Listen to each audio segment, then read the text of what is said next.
What's up, everyone? Great to be back for another live stream this week. Just going to wait to see who's joining us before I get into some live breakdowns of actual essay responses that you guys have submitted. We've also had a few questions just about how to approach different assessments, so I'm going to get into that as well. I might just have time for one thorough breakdown of a response and then a couple of other questions that you guys have asked regarding assessments and preparation strategies. So I'll do my best. If I can get through more, I will, but we'll see how we go. Just checking in who is here at the moment. I can see a couple of, one comment already from Retro Reenact. Is he coming today? I am coming today. Hopefully we'll bring it today for you guys with some useful feedback. But let me know if you're here. Nala, hello, great to see you. Anyone else who is on, let me know in the comments, and then we'll get into it. If you guys have any upfront questions that you would like answered at some stage, including right now, make sure you put them into the comments as well. Otherwise, I'm about to get into it. Some live feedback. I know people are going back to school this week and next, so hopefully this advice helps as you prepare for those first assessments of the year.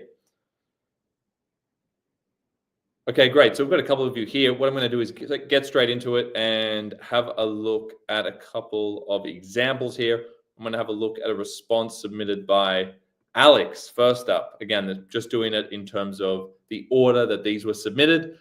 Go to the link beneath these live stream videos on YouTube if you want to submit your own responses, just one paragraph with a question or just any general questions about assessment tasks, etc. Go to that link, submit that, and you will be in the queue to get some responses. All right. Yes, Retro Reenact, thoughts on the castle for Mod A. I'll come to that. Remind me of that after I go through a bit of a breakdown. Also later in the video, can you help me with a 1-week study routine for Common Mod? Yeah, I think you asked a question about that. That's on my list anyway to go through. So hopefully that will help you as well. All right. So just sharing the screen now.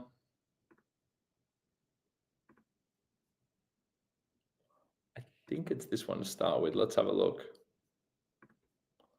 Put myself down here where I like to be. All right, hopefully that's coming through for you guys.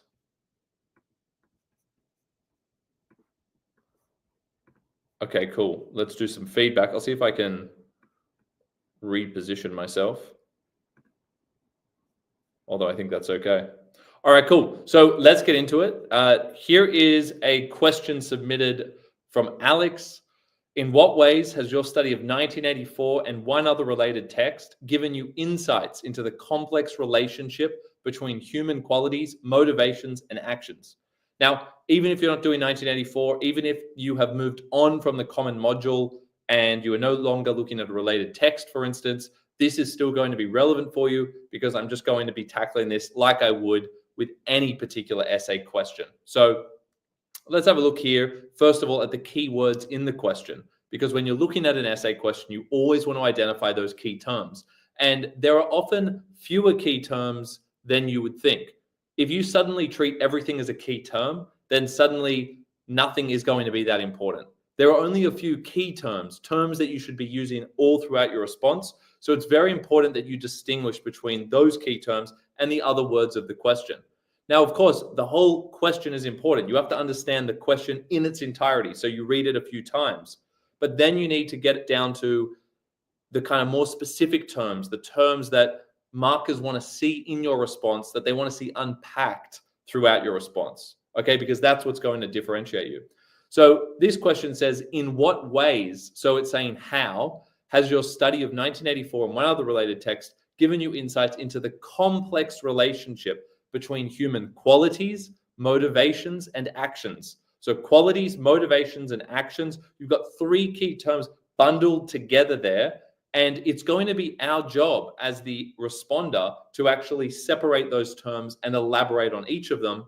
And by extension, relate them together where possible. Can we find a relationship between the qualities, motivations, and or actions? And maybe you just deal with 2 at a time. You don't need to relate all 3 at once every time. So it's very important to be deliberate in how you are going about this question. We want to identify those key terms. Okay, we've got human qualities, we've got motivations, we've got actions. We understand that we have to separate those out in our answer.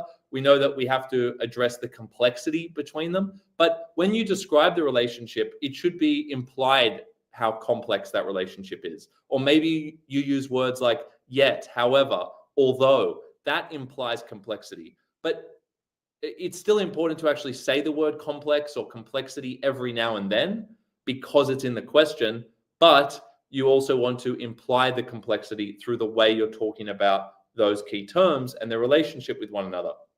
Now, one thing that students often forget in their responses is when they get a question that says in what ways, that's really getting at the form of the text. So for 1984, we need to consider that it's a prose fiction novel, that it's got satirical elements, that it's got a dystopian genre to it, that it's also got realist elements, that it's got futuristic projections inside of it.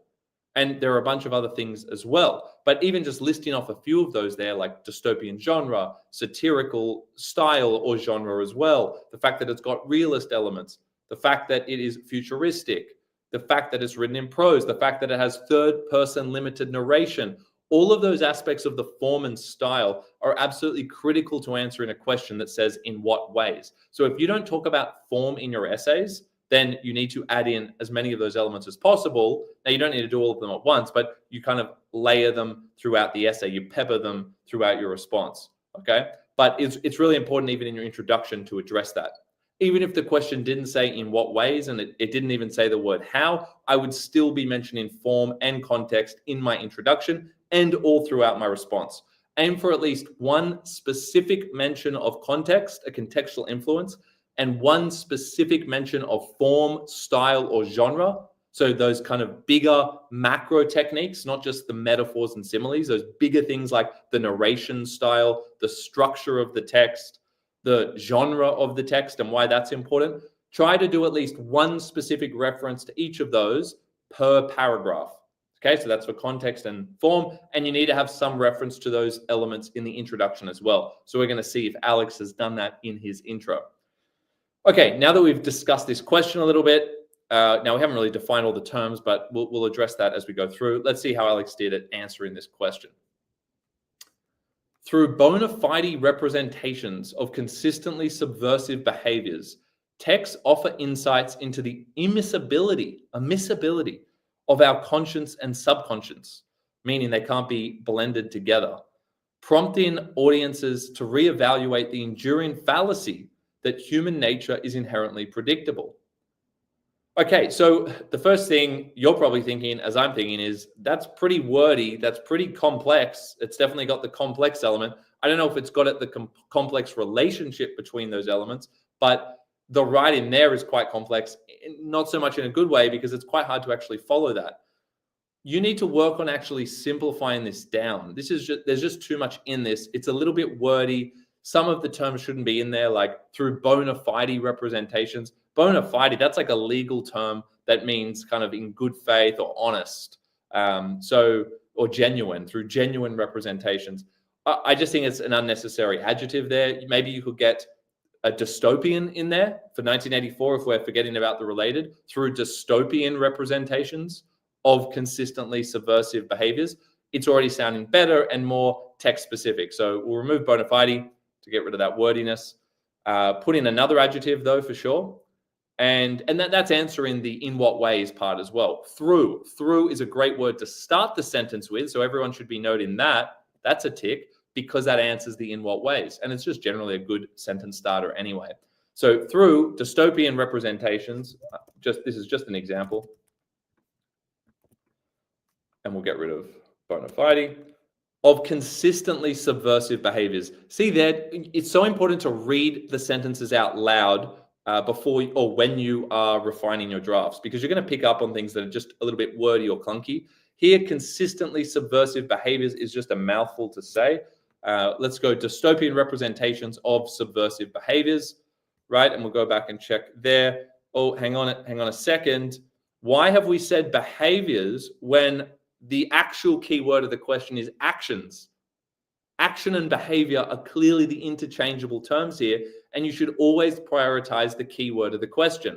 So this person has said this person, sorry, Alex. Alex has said behaviors, right? But we actually should have said subversive actions, because you don't try and outsmart the question. You should never try and outsmart the question by putting in a synonym, a similar word to the actual key term of the question.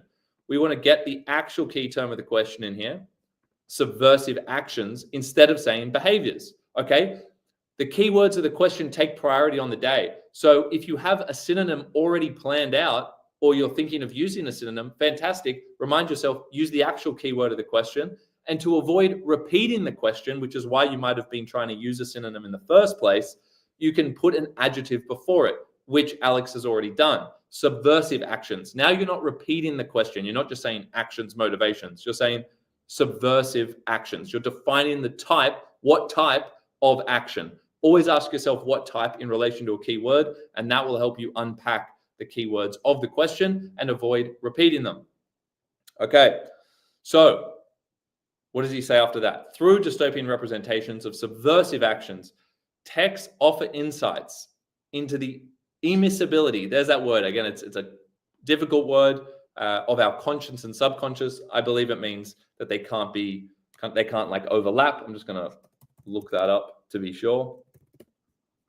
Incapable of mixing together. There you go. It's a scientific term. It's used in terms of liquids. Sometimes it's great to use scientific words or legal jargon and mix them in with your English responses. That can work really nicely in terms of figurative language or just more flair in your response. But in this case, it could work. I'm not a huge fan of it. I think because of the rest of the sentence and it being quite wordy, I would kind of err on the side of caution there and use a word that's a lot clearer, right? Excuse me. So you're trying to say that those things don't overlap, right? So they are distinct. You offer insights into the immiscibility of our conscious and subconscious, prompting audiences to reevaluate the enduring fallacy that human nature is inherently predictable. So I think Alex is trying to say that our subconscious, what we feel inside that we're not aware of, and our conscience, which is to do with your ethics, your moral code, you're saying they don't overlap. That's the thing I'm kind of confused on, because you say conscience, which is ethics, right and wrong, and your subconscious what? Subconscious, I mean, you can use it,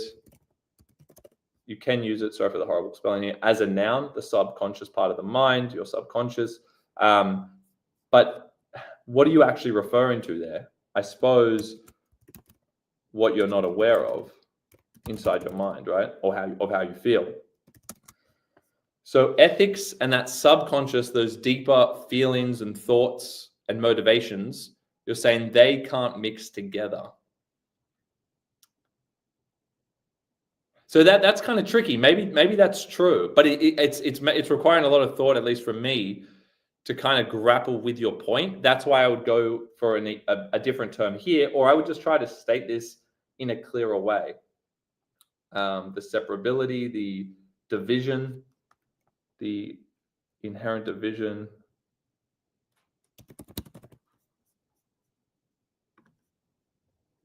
And maybe it's an exploitable division. Maybe it's a bad thing that those things are divided into the exploitable division between our conscious and subconscious. Because if you divide your ethics from your subconscious, which people can tap into without you knowing it, right? Then I guess, and again, I'm just trying to piece together your argument here. I guess you're saying that they don't mix together, so then that wouldn't affect your ethics. And that's why I'm kind of confused on. I almost would have thought that's a way of affecting your sense of morality, that they're divided. So, but maybe what you're saying is people can be playing with your mind and you're still thinking you're doing the right thing. I'm going to take that away from it, which is valid. So someone can manipulate you without you being aware of it, and then you will still act in what you think is an ethical way, even though it's not, because you're not aware of how you've been manipulated. Okay, so you just need to focus on saying that in a much clearer way. But maybe it's just me, and I'm just, for the first time, trying to grapple with this concept. I only just looked at this before. well, I reminded myself of it before. Actually, I had a look at it the other week when I was doing the first one, and then I made a note to myself to come back to it for today, but I haven't looked at it since then. Okay, so, excuse me, prompting audiences to reevaluate the enduring fallacy that human nature is inherently predictable. So if you look at this, I've made a note, human action is inherently dictated by ethical motivations. So you're trying to say that human nature is not predictable, but my interpretation of that to relate it to the question in terms of motivations was that human action is inherently dictated by ethical motivations. Excuse me. Meaning that that's a fallacy. So that's not true. It's not always the case that we act with ethical motivations behind us. Sometimes we act with subconscious motivations behind us that have been planted there by someone like Big Brother. Hopefully that's making sense. That was my take from what you said anyway. Alex's response is interesting. So for anyone who has taken on some kind of critical perspectives in their responses, Alex says, instead, through the lens of Freudian psychoanalysis, so you're getting into a critical lens for your common mod, which is risky, and I actually probably would avoid for a common module essay unless you've been instructed or advised to do that. It might be a Freudian the Freudian element might be relevant from a contextual point of view, but you're saying through the lens of Freudian psychoanalysis, composers propose da-da-da-da-da. You're kind of now presenting your whole argument through a Freudian psychoanalytical framework, which is beyond the scope of the common module. So that's great for module B, the critical study of literature. It's definitely not necessary for a common mod and can kind of get in the way and convolute your argument.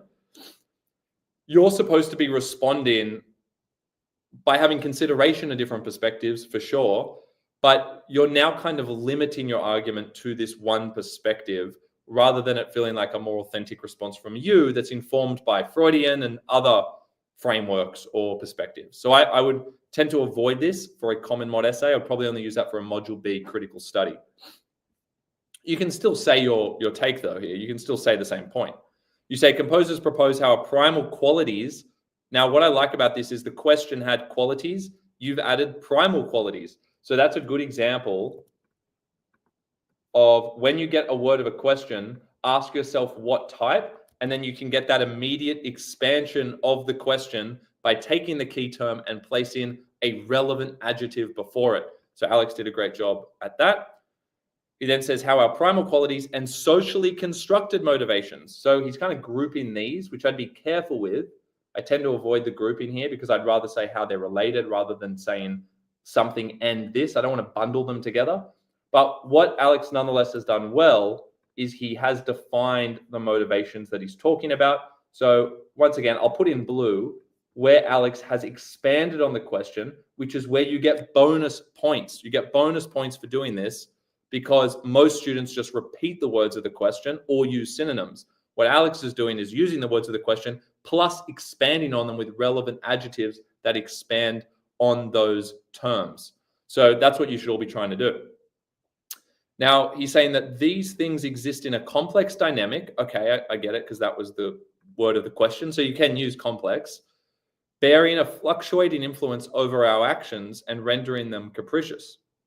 Right, so you're saying two things here, that because they exist in a complex, excuse me, because they exist in a complex dynamic, you're saying that qualities and motivations have a fluctuating influence over our actions and render them capricious. Capricious, which is like negative, evil. It's definitely not a good thing. My comment to you there was, do you mean that the fluctuations are what render them capricious? Or are you just saying two things, in which case you're doubling up? Try not to ever double up. Try not to say something and something. Just say one thing. So what you could do is you could say it bears a fluctuating influence over our actions and therefore renders them capricious, right? And thereby bearing a fluctuating influence over our actions and therefore rendering them capricious, something like that. Yeah, so the and therefore means that it's connected. It's not just saying X and Y. You're saying it leads to this, which therefore leads to this. So you're getting that nice cause and effect dynamic to the sentence. Now, I've got a note here. If you are dealing with a related text or two texts, try not to introduce them for the first time together. You kind of need to give them their own space to actually properly introduce them. So one of the weaknesses of this introduction is that it didn't really get into the specific contextual influences behind Orwell's novel, nor did it get into the specific influences behind the related text. It did touch upon some broader social elements more generally, conceptually, right? It really gets into the psychological element quite nicely. It talks about how the trans-historical supremacy of socio-political oppression shapes one's superego to favor collectivism, which means everyone conforms, everyone is like a robot and does the same thing. They do what Big Brother tells them to do, which contradicts the human ids, which is, again, one of those Freudian concepts, which ties to the Freudian analysis, which is why this is sophisticated, but not necessary to restrict your argument there. And that could be dangerous for other questions, like maybe that won't always work, which contradicts the human id's desire for individual autonomy. So you've summed up the tension really well, but because we've said both these texts, you've kind of missed an opportunity to actually delve into the context and the form of each text. So I would separate those if you can, or at least bring them in a different way. Just excuse me, guys, for 1 second while I...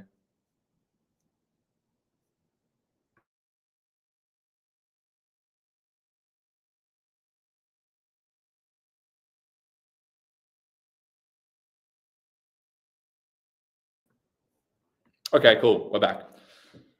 So yes, this will be posted later. Should be posted straight after, actually, but now's your time if you want to ask questions to put them into the chat. Okay. So what was this one missing? Everyone needs to note down that you need to incorporate context and form into your introduction, and have at least one specific reference to context and form in each body paragraph. Now, Alex has said satirical novel, 1984. He should, of course, say that in full. The proper title of 1984 is actually spelt out. And then the 1984 digits, that would just be a shortened form, which you could show afterwards, after the date. That's how I would do it. Because now you're showing that whenever you say 1984, you're referring to the novel published in 1949. But yes, you needed to, if you can link in the context, that would really help. You can do it by saying George Orwell demonstrates this, or George Orwell draws upon this in 1984, whilst Paul Lawrence does this, or reflects upon this from his context. So that's something to improve that one on. I felt like, yeah, there's some, like when you guys are getting related texts or doing two texts, unless you're instructed to do a direct comparison between them, then avoid those explicit comparisons. So this one says, this psychological imbalance inevitably fosters paradoxically dissimilar actions. Paradoxically dissimilar. I get that you've added paradoxically to dissimilar to engage with the rubric, which I respect. That's a great effort to put that in there. But your point here is very comparative in nature. Like you're really looking at the comparison between these texts in a pretty critical fashion, which I would not recommend typically for the common module essay. So that's something to be wary of if you haven't been assessed on that yet. The interesting point here is how it affects the responder. So by looking at the two texts together here, Alex is saying that the responder is left. He says, leaving us with feelings of powerlessness over our own psyche.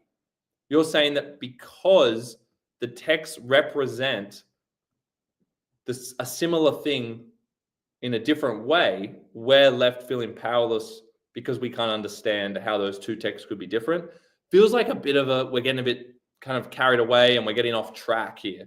So I'll tell you what I love that you did here. I love that this response has really attempted to engage with how the responder feels or how the responder responds, in fact, to the text. But I wouldn't get caught up so much in the comparative nature of the text here. I would focus on how Orwell's text is intended to impact us as responders. How do we think differently? Is our awareness meant to heighten? Maybe you get into that in the next sentence, in which case I would probably take this sentence out and really delve into that. So focus on the impact on the responder in your introductions. That's really important. I think link sentences are another great spot to do that. But in this case, it felt like you were getting a little bit sidetracked here with these two texts. The Freudian analytical framework felt a little bit limiting in terms of what might be asked out of a question. And you don't want to be stuck with kind of a pre-prepared argument that only talks about this Freudian dynamic, although I really like what you said and you tied it to the ego and the id. Fantastic. But just be careful with that from an adaptability standpoint. Okay. So last sentence, both Orwell and Dunbar stress that these actions can still be controlled with minute changes in behavior. Again, always use actions over behavior if actions is the key word of the question. Minute changes sounds a little bit kind of informal. Minute changes sounds like technical, scientific. So try and reword that in a way where it's going to sound a little bit more conceptual, have a little bit more impact to it. And then you say, which would allow future societies to protest the status quo through systemic acts of resistance. Good, and actions, that counts as a linkage, which would allow future, I would say, which would motivate future societies. Don't miss opportunities to get the key words in. So you said, which would allow, but I'm saying, hang on, allow, it would motivate them. Motivations was in the question. Don't miss opportunities to get the actual key terms in there. And we say motivate who? Motivate future societies. Great. So that's your expansion of the question. And you actually say what the motivation is to do. So you don't need to add anything else there. You just replace allow with motivate. That's how you can get the word of the question in there. Okay, hopefully that makes sense. I think it's pretty solid overall. Definitely got a lot to work with. In terms of sophistication, you've got a lot of great material in there. It's probably a little bit much at this point in terms of the wordiness. Try and simplify your ideas. Try and focus on context and form and really shape everything around the words of the question rather than kind of using synonyms and other words that are similar, right? We want to actually show that you're answering the question directly. But overall, there's some really good material in there. I like the way that you've captured the fundamental tension between collectivism and autonomy. So it's a really high standard, to be honest. Obviously, I'm just being critical here for the purpose of feedback. But aside from some of those things that I pointed out, it's really solid, this one. So well done, Alex. All right. Okay, so we had this question before. How long does it normally take for someone to get moderate at adaptation? Like, how do you get good at adapting things to new questions? Okay, so we'll move on to that question. I think it is not that one. Let me just pop over to my other page that I'm going to share this on. I think it's going to get to that question.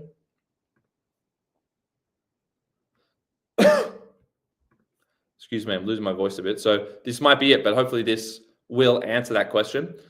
So we had a question. I have 1 week to study for a common module exam involving short answer questions and an essay.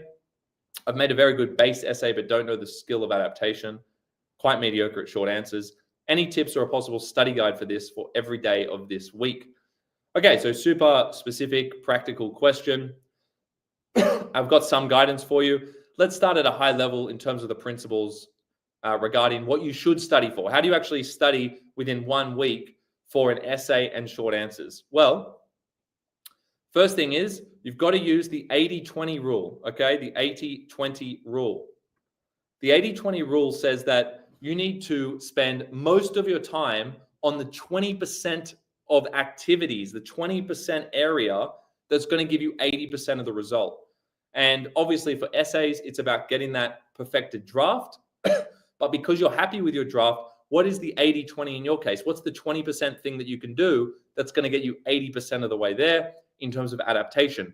Well, it's going to be to practice your introductions and topic sentences, not to do full essays, because that would be doing more than 20%.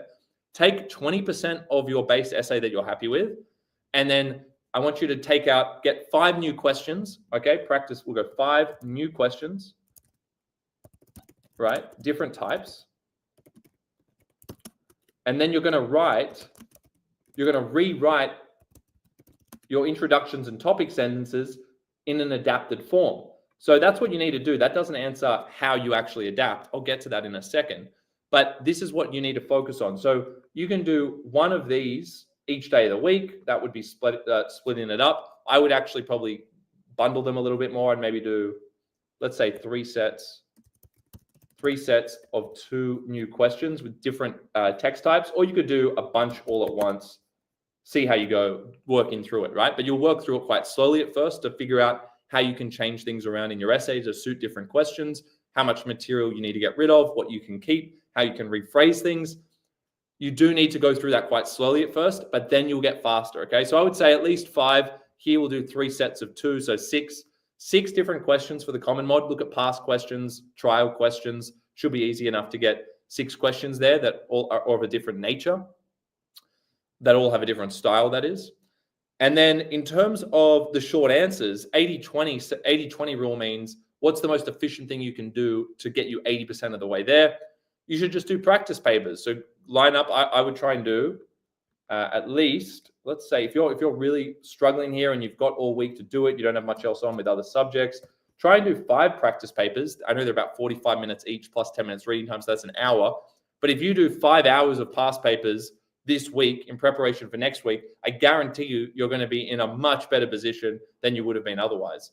And when you do those past papers, so say you're doing 1 each day out of just by habit, which is, again, a good strategy to do if it works for you. Otherwise, you can have one day where you do 2 past papers, another day where you do 3. I would try and spread them out a little bit so you're getting that muscle memory really working. Okay, and you're getting that retention, that more sustained retention versus cramming it all in one go. So if you're doing 5 past papers, and you can bundle these 2 exercises together, I would sit down with a bank of techniques. Okay, so have techniques for each text type. So say it's like a poem or something. Write down a list of techniques. Include MEST in that. Go and watch the YouTube videos that we've made at Jeddle, and study up those techniques. So MEST is like modality, emotive language, syntax, tone. Know those backup go-to techniques that are always there. Memorize those, write them down, and then practice spotting them and applying them to different questions. That's going to be key. Looking at those technique banks, those banks of techniques for different text types. There's also Mishap. You'll find these on the YouTube channel as well. You'll have prose fiction. A lot of people struggle with that. You might get asked a visual, less common, but you might want to do that last. I wouldn't put too much emphasis on the visual, but you do need to do something for it. SSP is one of the things we used to say. I also use kind of secret chocolate sauce, salience, contrast, symbolism. Just have those go-to techniques to quickly spot that are always there. And there's a bunch of other ones as well that I go into on the Jeddle resources. How to analyze a text. There's a module called How to Analyze a Text if you have the package. Go and look that up. How to analyze a text. Look at all the shortcut ways of identifying techniques very quickly. So definitely go through the YouTube videos. Go through the Jeddle videos. How to analyze a text. They're the most thorough ones. But also have a look at the 2023 HSC breakdown of section 1. That's on YouTube. That's free to watch for everyone. And I literally spend 90 minutes sitting down, walking through the paper. How do you actually go about it? Step by step, every question. So I'd watch that, do a practice one yourself, figure out your gaps in terms of, what I was explaining and how you were approaching it, and then make the bank of techniques, practice spotting them, and just practice being really concise in answering the question. If you're not sure how to answer a 3-marker, 4-marker, again, the videos are on YouTube there for you, the exact structures to follow. So you've got to memorize your structures for the different ones, for 3 markers, 4 markers, 5 markers, especially the longer ones, 5 and 6 markers. They're typically the longer ones, 5 or 6. Know your 5 or 6 mark structure. Know how you're going to start each sentence. Know how many techniques you need to find. Know what the techniques are generally for each text type, and then practice applying them to those 5 past papers. You can split that up yourself over the next 5 to 6 days. But that is what I would be doing, okay? In addition to that adaptation practice, 3 sets of 2 new questions over 3 days, basically just doing 5 or 6 questions total, but introductions and topic sentences. All right, I'm going to tell you how to adapt to any question in a second. If you guys want to know how to adapt your essays to a new question, I'll go through the general strategy in just a second. Give me a sec. I just need to replace a battery on the camera.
All right, so we're back.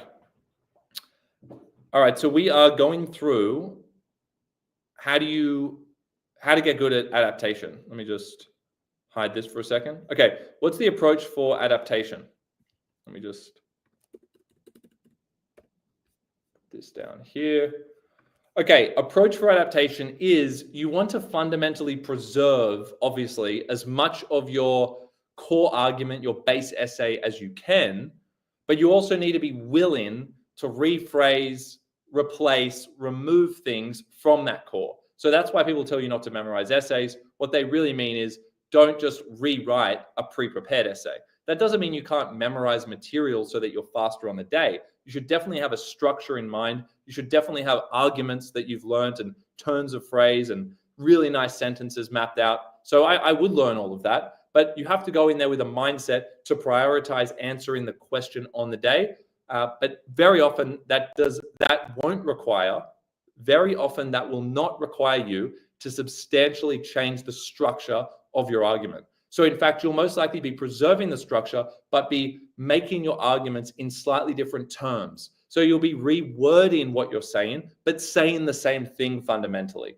Okay, that's the key. So you're basically going to be saying the same thing fundamentally in each sentence. So, you're still going to be doing the same thing in each sentence, but in different terms.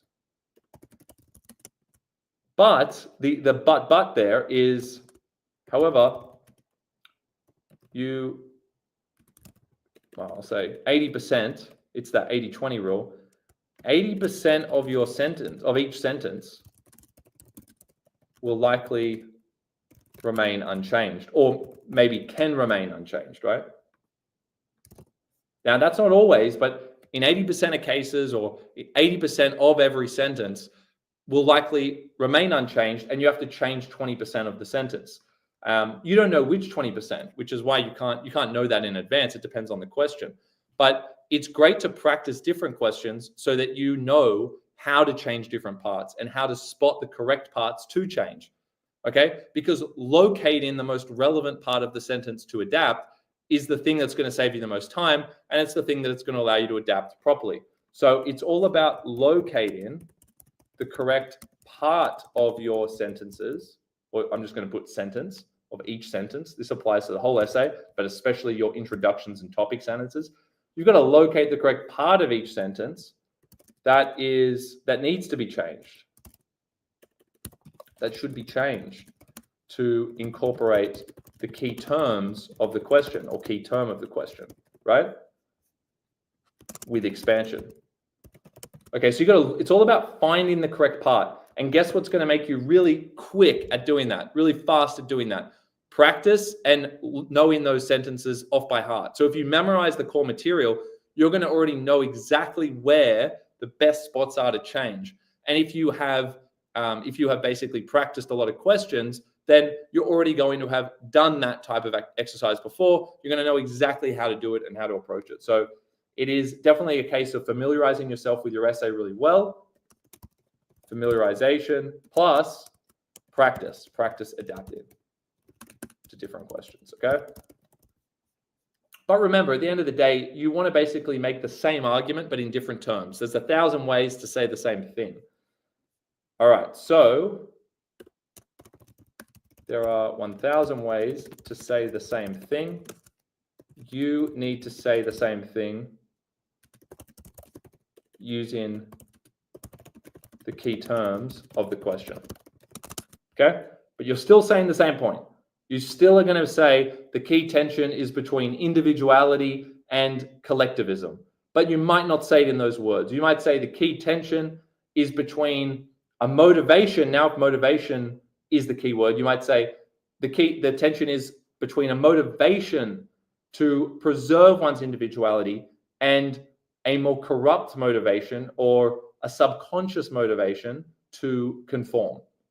Okay, so if we want to make the argument that a text is about individuality versus collectivism, how can we say that with the word motivation as the key term? Okay, I'm just chucking in an extra example here. Well, what you can do is you can say the motivation to preserve one's individuality is at odds with the, you could say, governments or with the tyrannical motivation, a tyrant. And again, I'm defining the motivation, right? And I should define it here as well, the motivation to preserve one's individuality. The instinctive, it's instinctive. Of course, you want to maintain your individuality. So it's an instinctive motivation. See how I'm using the key word here to make the same point that we were always making, but I'm going to elaborate here by saying the instinctive motivation to preserve one's individuality. So I'm expanding on the term motivation by saying what the motivation is and what type of motivation it is, what it is at odds with the tyrannical motivation to, and I can still use collectivism here, but with the tyrannical motivation to achieve a state of collectivism. So I'm still mentioning the things I wanted to mention. I'm still saying the same thing, but now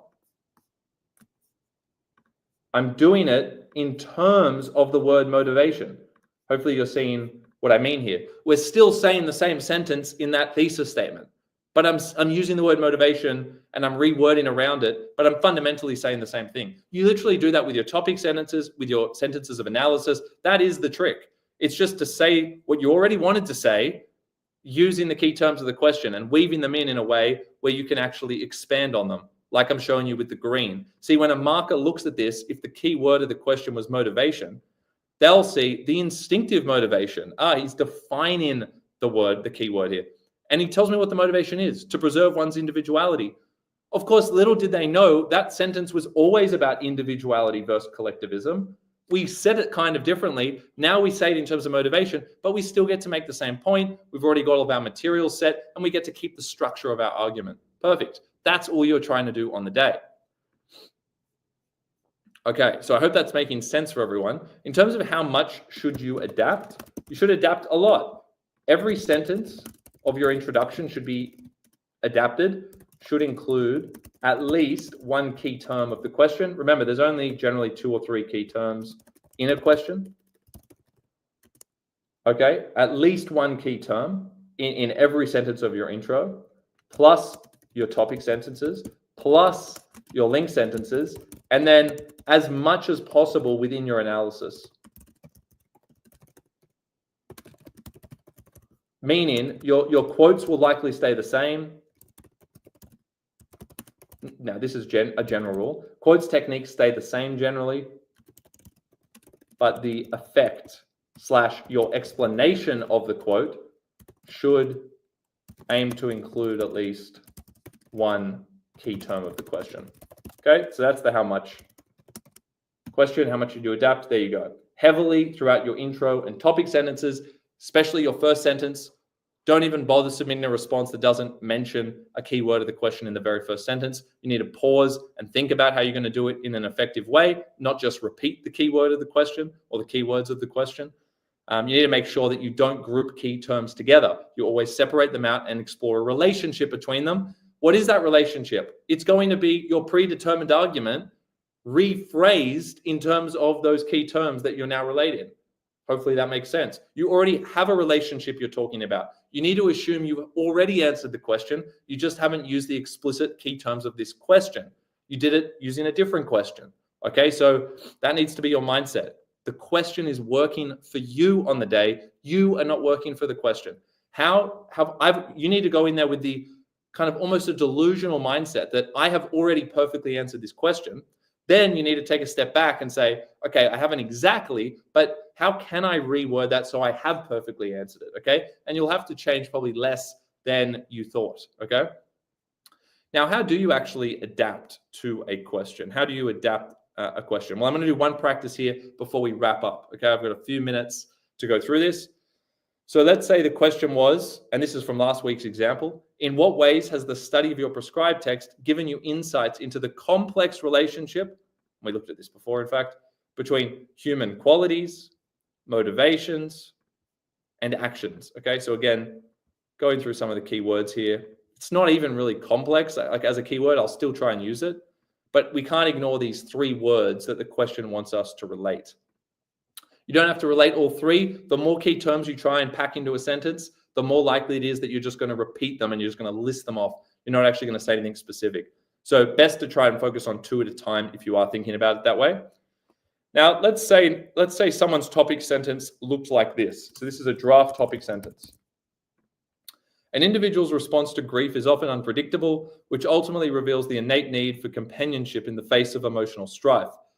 So far, I can't see any of those words in there. Qualities, motivations, and actions, complex, right? But it's a topic sentence. I want to try and get at least 2 of those keywords given this type of question. So what I ask myself is, I've already talked about human qualities, motivations, and actions in this sentence. I'm already addressing a complexity. Where do I do it? And because I do it, let's make it more obvious. Let's use the actual key terms. So that's the mindset. Remember, I already have spoken about qualities, motivations, and actions. I don't need to rewrite the whole sentence just because I get a new question. I want to make the same point, okay? So which part of the sentence is a quality? Which part of the sentence relates to a motivation? Which part relates to an action? Let's go through and just do that exercise because this is what you can be doing yourselves. So I'm looking at that question. I'm going to zoom out a little bit here so you can see this properly. There we go. I'm looking at this. Let's see what you pick up on. So an individual's response to grief. Grief is, I feel like, a quality or an emotion at least. But you can use these loosely. Use the key terms loosely. Is often unpredictable, which ultimately reveals the innate need, a need for companionship. Doesn't that mean someone's motivated towards companionship? They have a motivation for it, a need. That's a deep need, a motivation for companionship in the face of emotional strife. Okay. Are there any actions in here? I mean, I guess you would say an individual's response to grief is often unpredictable. So isn't the response, couldn't that be through their actions? There we go. So actually I found a way to get all 3 in, but again, you can just focus on 2 to begin with, but I'm just looking at it and scanning it and thinking, what's the most relevant part of this topic sentence that relates to each key term? And I look at them individually. I think quality, where's a quality? Grief's a quality. Okay. Motivation, need, an innate need, a motivation for companionship. And then what relates to an action? Well, a response could be an action, is probably a behavior. You've got to think about them as broadly and creatively as possible. So now working those in, it just doesn't seem that hard. Now, suddenly we don't have to change that much, right? Just because we knew how to approach this. An individual's action. See, now that's going to sound funny if we just say an individual's action. So this is where there'll be a little bit of rephrasing. Great, that's fine. I can show you how to do that as well. So the way that an individual acts in response to grief, right, the quality of grief is often unpredictable. Maybe grief has the quality of being unpredictable, okay? So it possesses a quality of unpredictability. Okay, so we're starting to possesses the quality of, I want to expand. I need to say what the quality is of unpredictability.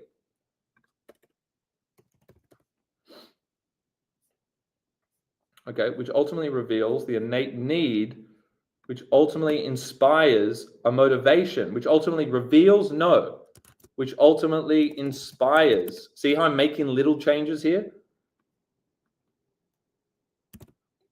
Our innate, which ultimately, or maybe it brings to the surface, maybe it kind of amplifies. Maybe it amplifies. Again, I'm just working with what I have here. Ultimately amplifies our innate motivation for companionship. Great. So I've got motivation in there. Perfect. Okay, I've got grief. Now I've got to work on this grief part. And individuals, the way that an individual acts in response to grief is often unpredictable. Maybe I'll say that. Often possesses the quality.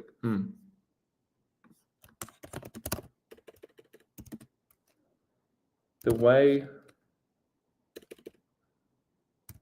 the quality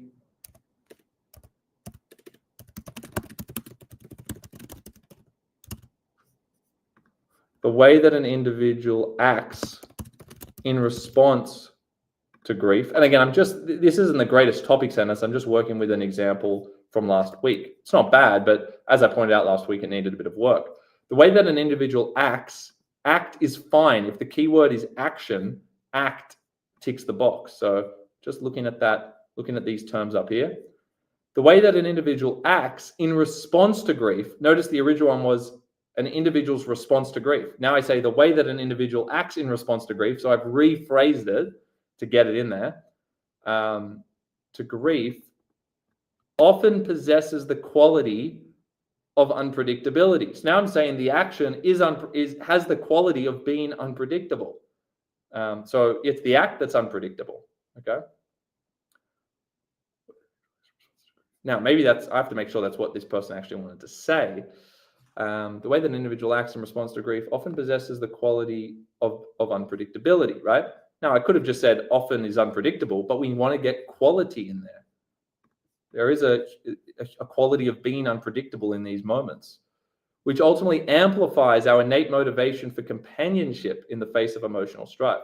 Great, so we got all three in there. We don't have the word complex, but again, I'm not as fussed on that word. We're talking about the relationship implicitly, and if we're getting 3 out of those 4 keywords in that topic sentence, that's fantastic. I'll bring complex back into the topic into the link sentence for that paragraph.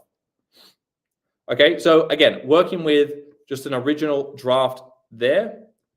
That's how you can go about thinking about the adaptation. Number 1, find the right spots in the sentence through practice and familiarity with your existing drafts. Find the right spots to adapt to the different keywords. Aim for at least 2 key terms per topic sentence and per sentence of your introduction. So every single sentence of your intro, every topic sentence. And practice doing lots of these questions so you can figure out how you can rephrase different parts to suit a question. Sometimes you'll have to remove some parts. Sometimes you have to add things in.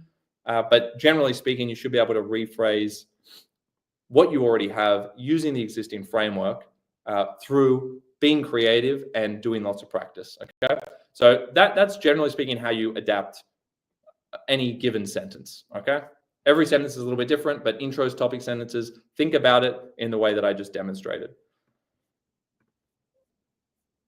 Okay, so hope that helps everyone. Did that all make sense? Maybe just some quick feedback in the comments. Just trying to go through it in a way that does make sense. Appreciate the love for the acronyms, MEST, mishap, etc. But does that help with the adaptation? That's kind of the framework. I will continue to make more videos on adaptation because that's something that I think, even when I did the HSC and whenever I've worked with students going forward, hundreds, thousands of students actually now, that's the big thing that I think I can really teach as a skill and can get you guys really good at. So make sure you check out Jeddle.com and JeddAI, where you can get feedback on all of your work. Jeddle has lots of content on question adaptation. So you should find more resources there. Otherwise, I'll be back on next week trying to do these weekly. I'm going to wrap this up. I've got 1 minute on the clock here. Is a topic sentence the same as a statement sentence? I don't know what you mean by statement sentence. It's the concept sentence. It's the point. It's the first sentence of your body paragraph. That's what I mean by topic sentence. So not part of your introduction. talking about your claim, the argument that you're going to make. You might not introduce your text in that sentence. You might just introduce a concept or idea. That's what I'm talking about. Then you might bring in your text. Then you get into your analysis. So hopefully that clears that up. I was just then referring to a potential first sentence of a body paragraph. All right. Well, retro reenact. You said you wanted a kind of a game plan. Now you know the two things to focus on: your adaptation with lots of different questions, and doing up to 5 past papers with your bank of techniques there, trying to apply them, trying to find them as much as possible, and implementing the same structure every single time. Learn your sentence structures. Learn your sentence structures for different responses, so you're not wasting time on the day thinking about how to start a sentence. You can memorize all of that for short answers, and then just get really quick at spotting techniques and linking to the question. All right, I'll quickly try and get to these. Video's about to end on top here. What is the best amount of techniques?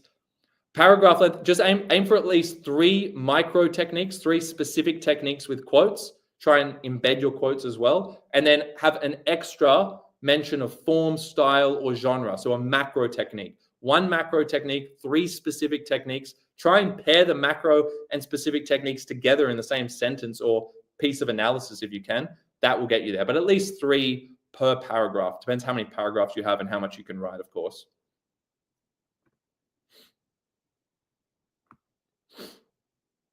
No, don't prepare quotes for, you should have your core essay with all your quotes and themes already mapped out. Have the 1 core essay. You've already got your themes. You've already got your 3 themes, for instance. Have a practice question and then practice adapting that to different questions. That's all you have to do. You should have your core quotes that are adaptable anyway. Okay. Let me just turn this off.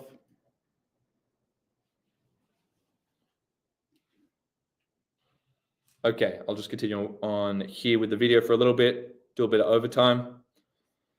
So retro reenact, just make sure that you're on the same page as me. Can your themes be too specific? You might want to give me an example of a theme that you're talking about. So we're talking about general ideas here. Like, I always use the framework of the first body paragraph should be about a problem. Like, what's the problem established at the beginning of your text?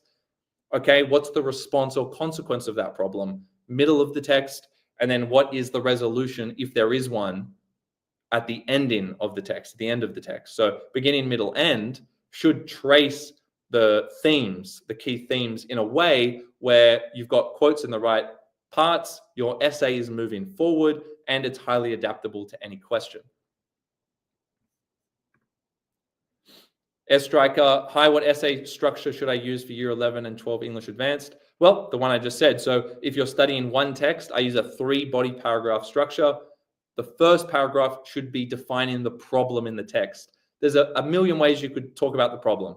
It might be that someone's being oppressed. It might be about oppression. It might be about, an absence of love. It's going to be a problem, though. It might be about a sense of individuality or freedom being threatened by something else. So feel free to give examples, but a problem, what's the consequence or response to that problem? Maybe by the protagonist. What do people try to do because of that problem? Or what ripple effect does that problem have for society at large? And then finally, is there a resolution to the problem offered by the text? And if so, what is it? If not, why not?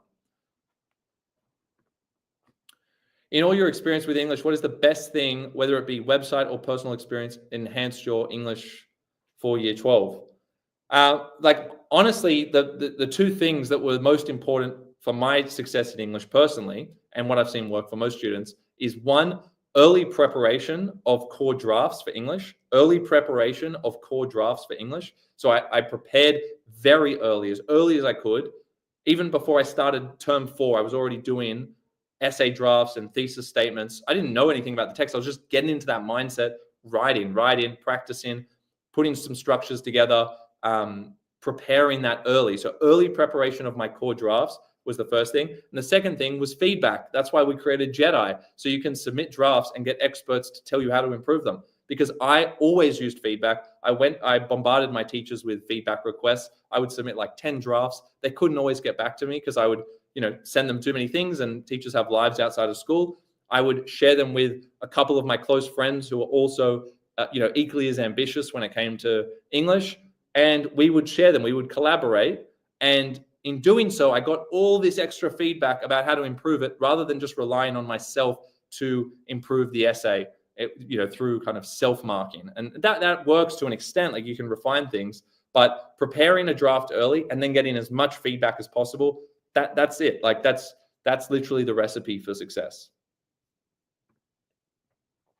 Can your themes be too specific? Again, that was the example. Here's the example. Example topic sentence for base essay for Crucible. Amidst such societal, now because you say such, I imagine this is like your second or third topic sentence. And I like that you've used such, by the way, because it has that continuity. I know that you've just spoken about turmoil in the previous paragraph. Amidst such societal turmoil, the role of individual agency and the desire to conserve reputation. See, you're bundling things still there. It would be more impactful if you just said one. The desire for individual agency, or the desire to conserve or preserve one's reputation, uphold one's reputation. Just say one of those. Emerges as a vital force, singular force, because you're going to get rid of one of those, encountering chaos. The chaos bit is too vague, like encountering chaos. Like it's, I liked the start of it and the middle, bar the doubling up, but then the last bit, you didn't really define the chaos side of things, okay? So define what type of chaos are you talking about? Don't be too specific. Don't go into too much detail, but can you give me like the conceptual type of chaos you're referring to? Is it emotional chaos? Is it totalitarian chaos? Like ideological chaos? You might expand on it a little bit more as well. But that's not too, in terms of a theme, that's not too specific at all, right? That to me is like almost the resolution. Like you need to, the desire to preserve one's reputation is critical. Now, maybe that's not the resolution because you haven't gone into whether that kind of act of rebellion is successful in terms of John Proctor, etc. Maybe this is your second body. I would guess it's second or third. But yeah, this isn't too specific. You actually need to trim down a little bit and then get more specific at the end. Yeah, if it's your resolution, I wouldn't say so much the role. Yeah, I would say the desire to preserve one's reputation.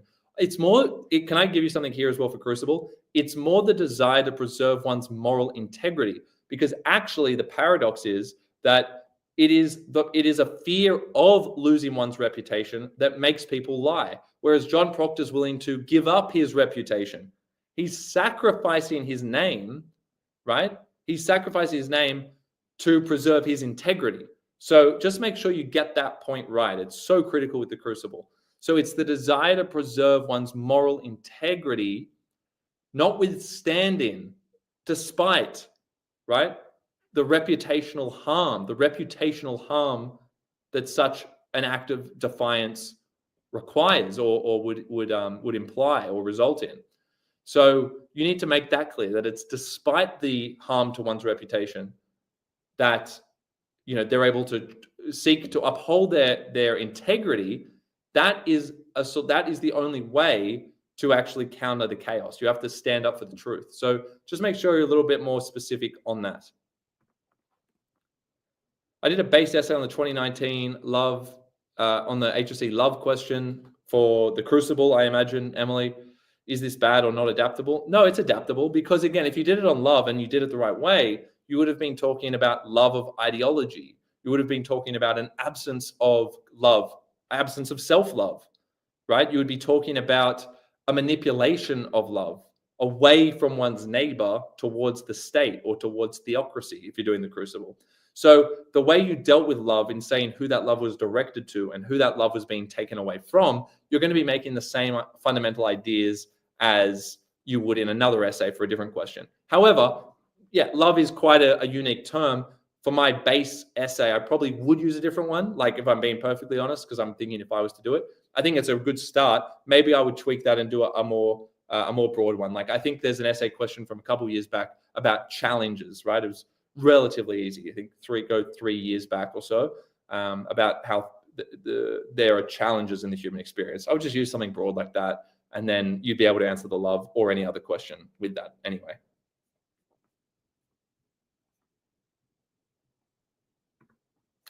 So Airstrike is asking, how do you structure your introduction? I typically aim for 4 sentences with the introduction. You can start with a thesis statement where it's kind of like encapsulating the fundamental tension that you're going to explore, or you could end your introduction with the thesis statement, which gets at your underlying argument, or your overarching argument, I should say. I would typically do it as like, if I'm just simplifying it, thesis statement. So what's the overall tension that you are going to explore? What's the tension that you're going to try and encapsulate? It's not quite the end of your thesis because you're actually going to argue something else in the last line anyway of your introduction. But in the opening line, I would capture the tension. Like, here's the problem fundamentally, similar to your first paragraph. Then I would introduce your text, and you introduce the context and form and what happens very generally without storytelling. And what you do over the next 2 to 3 sentences is you signpost each of your body paragraph ideas, but you don't do it in a way where you're just listing. You incorporate context and form and plot into all of that. So you're kind of introducing bigger elements while introducing the core points in order. Your last point is going to be about that resolution point, and that can also be considered part of your thesis, because you're saying whether or not that problem that you established in the first sentence of your intro can in fact be resolved, and if so, how can it, right? And obviously you use the keywords of the question you're asked in those sentences. So 4 sentences, thesis statement, plus 3 sentences that introduce the 3 body paragraph ideas. But while you introduce them, you're bringing in context, form, and a bit of plot so that we are introduced to all of the key elements. And last point here, but would this be covering the human experience part? My teacher for some reason said it doesn't. You got to make sure that you include human experience language. So you need to go back to the rubric or the module description and make sure you're incorporating terms like motivation, behavior, collective, individual, emotions, qualities, paradox, anomaly, inconsistency. Don't list them all at once, but see in each sentence if you can get maybe one of those terms in there as well to support what you're saying, especially your topic sentences. Okay, so try and talk about a paradox and try and talk about an inconsistency or an anomaly. Maybe it takes an anomaly. It takes an anomalous individual like John Proctor to sacrifice his reputation in the name of his integrity, in the name of integrity, name of the truth. So we talk about the anomaly, the fact that he's an anomaly there. So you need to embed that human experience language into your topic sentences, and that should satisfy what your teacher's asking. It's not so much about the concepts, it's about the wording. It's more about the wording, okay? That's really important. All right, I'm going to end it there, guys. I'm losing my voice again, just getting over a cold, so was trying to take it easy, but we've ended up going for over an hour. But that's cool. I hope it's helped. Great to see everyone. Thanks for tuning in. Make sure you check out Jeddle.com for resources. Check out the YouTube channel for more videos. JeddAI is on there if you want feedback on your essays. Just go to Jeddle.com, get JeddAI, and see you soon. Next week, weekly, remember. Submit your responses using the link if you are keen to get feedback on a paragraph of your work.